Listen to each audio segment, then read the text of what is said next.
મારું નામ હેમ ધનેશ કાપડિયા. અહીં દરેક બેઠેલા શ્રાવક અને શ્રાવિકાઓને મારો જય જિનેન્દ્ર. આજે હું તમને કહીશ કે કેવી રીતે થયો મહાવીર સ્વામી ભગવાનનો જન્મ.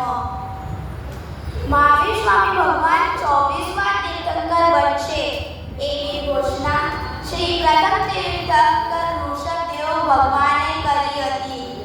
તે સમયમાં ભગવાનને પોતાના કુળનું અભિમાન ઉપજ્યું કે મારા દાદા ચક્રવર્તી, મારા પિતા ચક્રવર્તી અનુ 24મો તીર્થંકર થઈશ. એના જ પરિણામે એમને બહુ બધા અવસર અને પરિસર વેઠવા પડ્યા. ભગવાનના નવસારના ભાવમાં એમને સમ્યકતા પ્રાપ્ત કર્યું.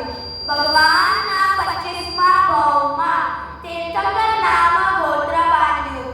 ભગવાનના 26મા ભાવમાં 10મા દેવલોકે દેવરૂપે જન્મ્યા. ભગવાનનો જન્મ પૂર્વ ભાવમાં કરેલ જાતિના કારણે ભગવાન દેવનંદા બ્રાહ્મણના કુળમાં પધાર્યા.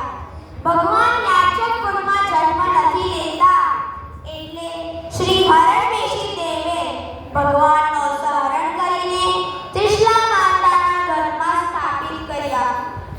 એ રાત્રે ત્રિશલા માતાને 14 સ્વપ્ન આવ્યા.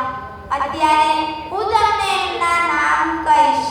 હાથી, વૃષભ, સિંહ, લક્ષ્મીજી, ફૂલની માળા, ચંદ્ર, સૂર્ય, કલશ, ધ્વજ, પદ્મો સરોવર, શિવ સમુદ્ર, રત્ન રાશિ અને અગ્નિશિખા.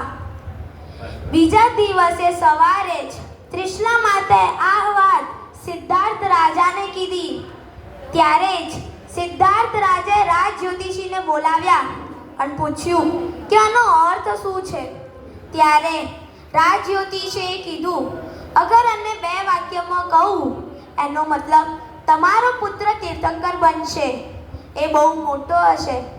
એ જેટલી પણ વાતો કહેશે એ ફૂલોના સુગંધની જેમ આખા ધરતીમાં ફેલાવશે. આ વાત સાંભળીને સિદ્ધાર્થ રાજન ત્રિશલા માતા ચકિત રહી ગયા. અને પછી રાજ જ્યોતિષીએ કીધું કે 9 માસ અને 7.5 દિવસ પછી ભગવાનનો જન્મ થશે. ચૈત્ર સુદ 13ની મધ્યરાત્રિએ જ્યારે ચંદ્રમા ઉત્તર ફાલ્ગુની નક્ષત્રમાં હતો ત્યારે ભગવાનનો જન્મ થયો.